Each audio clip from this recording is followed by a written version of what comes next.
driver escapes a brush with death after a train slams right into the rig. Amazingly, no one else is seriously hurt.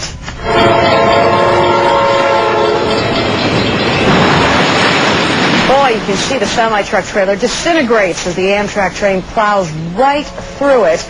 That big rig was crossing the tracks in Oxnard just as the crossing arms came down, and it wasn't able to get out of the train's path. The truck's driver was not hurt, but has been charged in the accident. 2 people on board the train were taken to the hospital. Neither one was seriously injured. Just incredible.